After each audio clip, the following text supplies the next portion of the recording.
You're watching Cheche live on Citizen TV. The chair of the Commission on Revenue Allocation, Micah Cheserem, is our guest today. We've talked about budgets. You've told us about your revenue sharing formula. Going forward, you have a projected revenue sharing plan, which presumably guides allocations for the next financial year. Where are you on that? Yes. The next year is from July, 1st of July. It's called 2014-2015. And basically, the revenue we are recommended for sharing is what is collected nationally. And the Treasury are projected to collect 1 trillion. It's got 12 zeros, okay, just for your benefit. Thank you. 1 trillion and 75 million. We recommended as a commission 279 billion, which is about 24%. Then there was need to harmonize, try and bring us together, and there's a body called Intergovernmental Budget and Economic Council. This one is under the Public Finance Management Act, chaired by the Deputy President. It's the Council of Governors, the other commissions, and they say, here CRA have recommended 279. You guys in Treasury, what are you recommending? Treasury initially came up with a number, I forget the number, 200 and something. After a lot of discussion, we were persuaded as CRA to come down, basically on one major item, these structures, the one we talked about, because we said, given that the Constitution allows the counties to have the structure all the way to the village, they need this amount of money, 48 billion. It was salaries, everything, 48 billion. After discussion, it was agreed that there should be ways found to share some of the structures.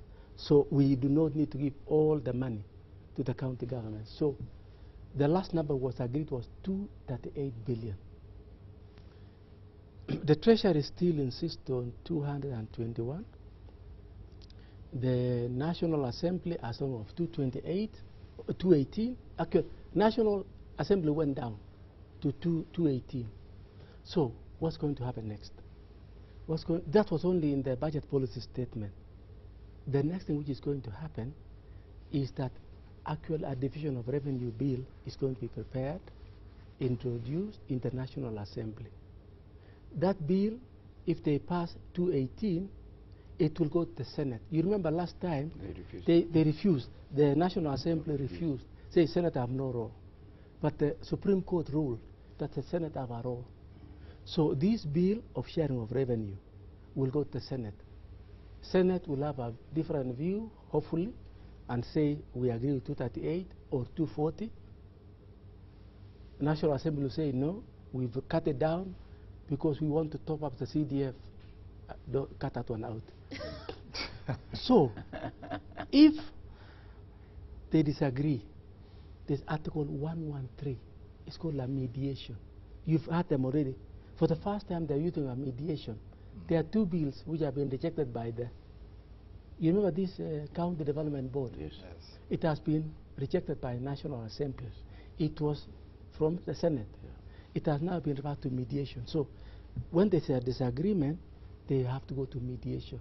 Hopefully, they don't have to reach there. If a summit can be called and they discuss and they say, look, Senate, National Assembly, let us give them 250 billion and move on.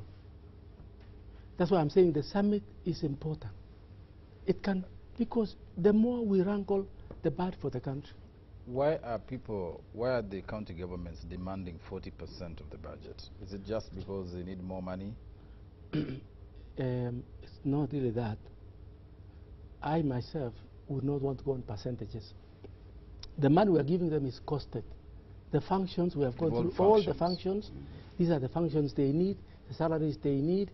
You only translate to a percentage. But the main thing is to say, what money do they need for the functions they have to deliver? We would not like to be talking about percentages. Let's say they've taken health. Yes. What is the basis for reaching the amount that the devolved function of health accounts for? What happens is we take the budget lines. What happens is Ministry of Finance, they do something called MTF, Medium Term Expenditure Review. So they have got 3 years projections. You take these huge books, our people, we went to Mount Kenya, called the Minister of Health, Minister of Agriculture, and asked Health, now let's go through the budget of the Minister of Health. This line, is it a devolved function or national function? That one is devolved. So when you go through all the budget heads, you'll find that 70% of the budget of the Minister of Health is devolved. When you go to a function like... Yes, the reason, in fact, we don't need to go to the next one. The modalities are understood there. The but process. Yeah, you're basing that on projected expenditure or last year's expenditure. Because, for example, we had a doctor, the doctors are protesting. Poor pay. A doctor and an MOH, general practitioner, earning 100,000 shillings. They say that's too low. They need more money to retain them in the devolved sector, health sector. Are you looking at that and considering, therefore, that budget needs to grow so you add them more money? Or you're just sticking with what was there last year or based on no increment? Basically, what was there last year and small increment like 12%. Because I think, David, you are right. What we cannot do is to say a doctor who's earning 100,000 now, we put 200,000. The biggest challenge we have as a nation is revenue. There is no way we can now say, pay doctors more money, pay this for more money, and tell the national government, give the counties 400 billion. It will create a crisis.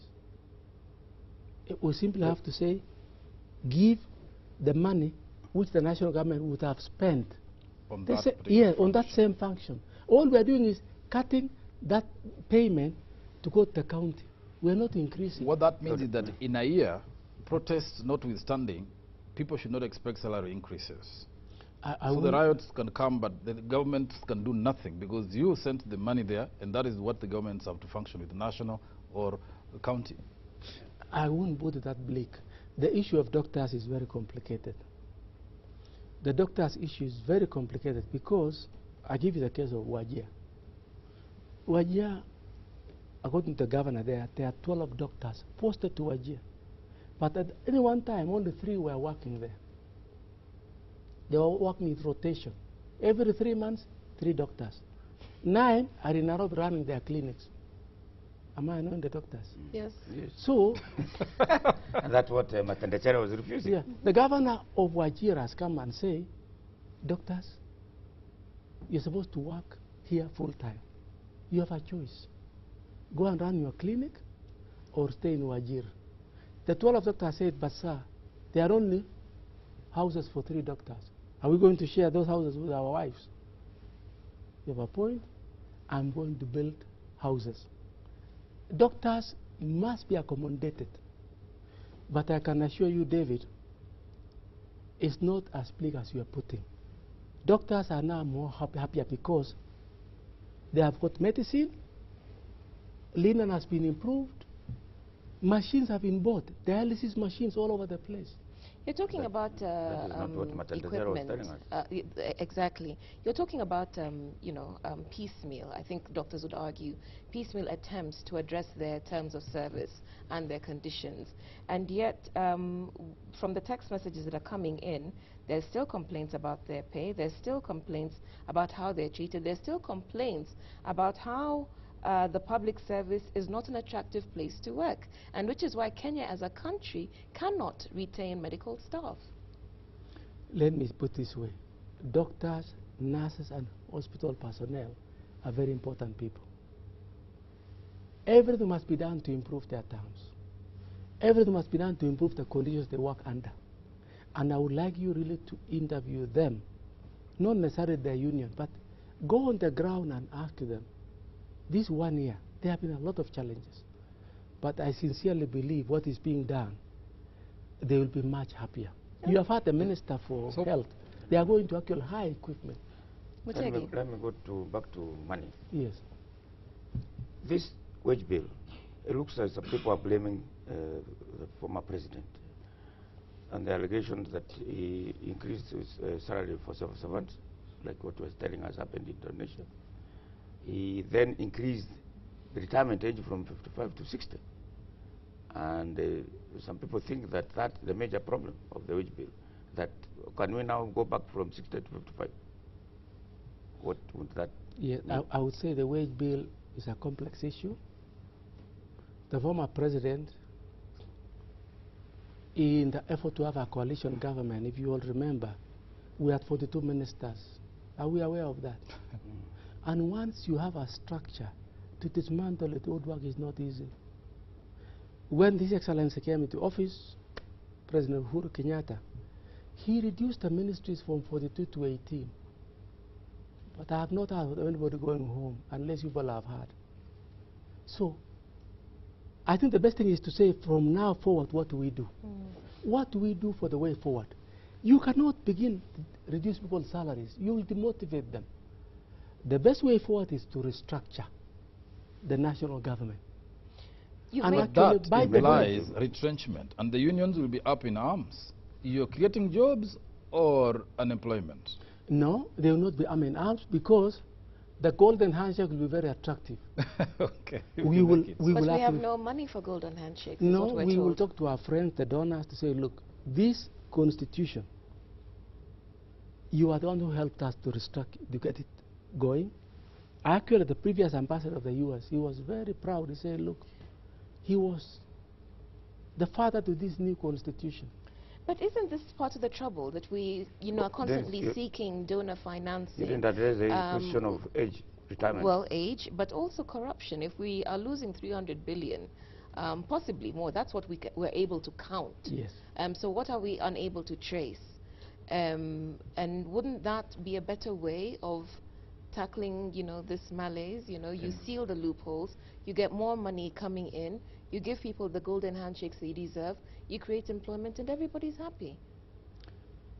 If there was only one or two things they should do, is to fight wastage and corruption. But they're trying to do that. That's why we're not having tea. We don't have newspapers in government offices. Stopping tea is symbolic. I would actually advise against stopping tea. But why? If corruption has happened, let's take the case of things like this laptop. Who caused this mess? And if somebody has caused a mess, if I was the president, I would sack them. I would not threaten. I would simply sack them. You've got sent a signal that it's not business as usual.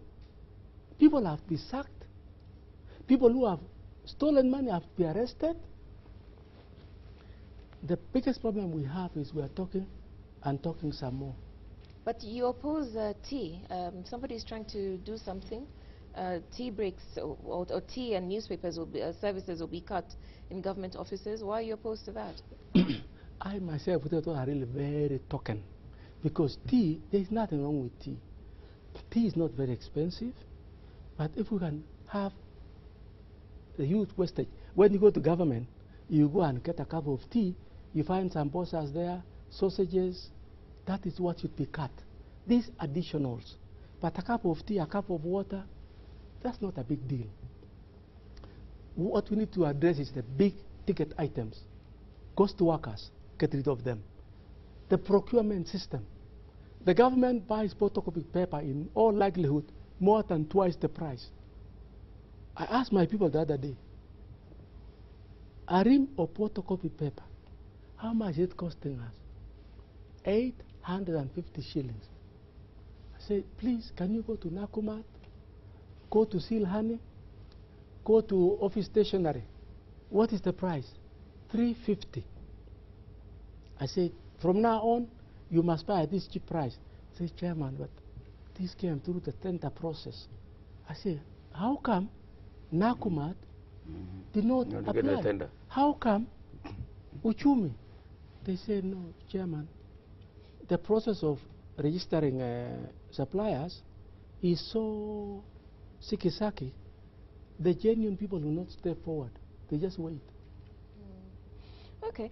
We have didn't tell us about the retirement age. Yes. Yeah, what the retirement age from 55 to 60. Is that an issue?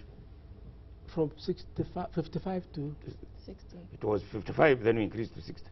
Because maybe you didn't have money to pay pensioners. No. I think myself, somebody of 60 is a young person. I think 60 is somebody with a lot of experience. I am 65 myself. And I would not like us to target, say, look, there are some very experienced people at 60. I think so. 60 is not is not way off. If we can tackle this issue of cost to workers, if we can tackle wastage and corruption, we will be there. And also restructure. Restructure. Okay. And we're winding up. We're on our last, actually we're supposed to be winding up now. I just want to get through some text messages. Yeah. This from Wakabiti in Chuka. If devolution was to bring new goodies of a certain locality called county, I haven't seen anything new in Chuka except a useless monster at Mulango station. Tell the governor people need to see actions. That's your home. Do you agree with that? Cheserem is a true friend of devolution. He understands it well. Enemies of devolution are all about supremacy, rivalry, envy, and control of the funds. But this from Jim in Nairobi. Citizens, surely this is one of the commissions that is useless and duplicating the role of the Treasury and Parliament and must wind up and go. There's another suggestion. Why not combine commissions with little work to do, like revenue, allocation, and salary review commissions? After allocating and recommending, what do they do? Yes. I must say that it's a misunderstanding, because Salaries Commission has got a whole different remit. Our commission has got a whole different remit, and of course I have to respect his views. But frankly, talking on behalf of Commission of Revenue Allocation, it would be a great mistake to tamper with it. Okay. Is there a digital platform where Micah Cheserem shares his wisdom? His thoughts are factual, pragmatic, and fresh. Does he have a Twitter handle? I have actually avoided Twitter because I think it would be over-engaging myself. I myself to be persuaded. 10 years you can reach me is on a text message. Okay. Or WhatsApp. Okay. Yeah. And then there's this, Rono in Matunda. Are we agreeing that these 5 years of devolution be used to tackle teething problems before we start seeing any meaningful developments? Absolutely nothing is happening in some counties except for leaders and their cohorts painting our towns red in the evenings. Maybe that's development. Yes, the message we are really sending out today, over and over. The first 1 year has a lot of challenges. We are really hoping as we go forward, there will be more development on the ground. But I began by saying, not all counties are the same. You go to some counties and you actually find genuine development going on. What we must not say is that there's been mass failure. If, assuming we say, for argument's sake, that all counties have failed, all governors have failed, it's like you setting exams and then you tell the students, you have all failed. So there must be something wrong with the examiner. Isn't it? Yeah. We can't, all of us say, devolution has failed, all the governors have failed. That would be an exaggeration. Okay, so we're winding up now. Before we go, I'd just like to get some thoughts from our panelists. David, you've been quite skeptical. 1 year on from the introduction of devolution, what are your thoughts? He gave us a 60% scorecard at the beginning. What would you give it? Well, I would give it 40%. I'm 40% happy with devolution. And I am this advocate for, Mr. Cheserem talks about restructuring government functions and cutting on wastage and so forth. The thing we didn't venture into is constitutional re-engineering, amendment of the Constitution to restructure our state afresh, to cut out some of the top-heavy, positions we have created, over-representation and so forth. There's an audit that has been ordered, or that is underway, coming with an allocation of 80 million shillings to achieve that. I don't know whether that money is enough to do an audit of the Constitution. That's this far. But I think I'm waiting for that result very anxiously, because I think we might have to engage the constitutional gear to achieve, to rationalize our expenditure and achieve efficiency of the use of our resources as a country. Mutegi, what are your thoughts? How would you rate devolution 1 year on? I think it's 50-50. 50-50. I think the main problem, I think, to me is, like he says, it's not really cutting salaries. It's about cleaning up. We know we made a mistake when we didn't elect the people we were supposed to elect. It was obvious. If we don't elect women, we will have to nominate them. That's why now we need to go back and ask, do we have to do that during the next elections? Because I don't think we can cancel It's already open now. We have to wait until 2017. But I think so far so good. Okay. Mr. Cheserem, your final thoughts.